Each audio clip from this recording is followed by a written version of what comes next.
40 আসনের মধ্যে বিপিএফ এককভাবে জয়ী হয়েছে 28 আসনে। বিজেপি পেয়েছে মাত্র 5 আসন। ইউনাইটেড পিপলস পার্টির লিবারেল পেয়েছে 7 আসন। বিটিসি নির্বাচনে বিজেপির এই মুখ থুবড়ে পড়ায় উত্তর পূর্বে বিজেপির অগ্রগতি কিছুটা হলেও বাধাপ্রাপ্ত হবে। 2016 সালে আসামে ক্ষমতা দখলের পর এই প্রথম এত বড় বিপর্যয়ের মুখে পড়ল বিজেপি। যে ফলাফল যথেষ্ট ইঙ্গিতবাহী বলেই মনে করছেন রাজনৈতিক বিশ্লেষকরা। যদিও মুখ্যমন্ত্রী হিমন্ত বিশ্ব শর্মা দাবি করেছেন সঙ্গীতশিল্পী জুবিন গর্গের আকস্মিক প্রয়াণের প্রভাব পড়েছে নির্বাচনী ফলাফলে। আসামের মুখ্যমন্ত্রী ও বিজেপি নেতা এবারেও বিটিসি নির্বাচনে জয়ের বিষয়ে নিঃসংশয় ছিলেন এবং জানিয়েছিলেন গতবারের থেকে এবারে নির্বাচনে বিজেপি আরও ভালো ফল করবে।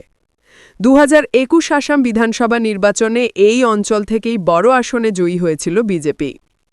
এবারে ফলাফলের পর আগামী বছর রাজ্য বিধানসভা নির্বাচনে এই অঞ্চলের ফলাফল কী হবে তা নিয়ে ইতিমধ্যেই সংশয়ে বিজেপি।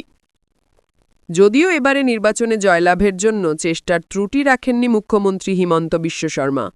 তার আক্রমণাত্মক প্রচার সত্ত্বেও বিজেপির এই মুখথুবড়ো বড়াকে অশনি সংকেত হিসেবেই দেখছে রাজনৈতিক মহল।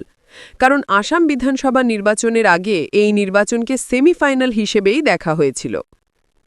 বিটিসি নির্বাচনে জয়ী বিপিএফের নেতৃত্বে আছেন 56 বছর বয়সী বিদ্রোহী থেকে রাজনীতির আঙিনায় ফেরা হগরামা মহিলারি।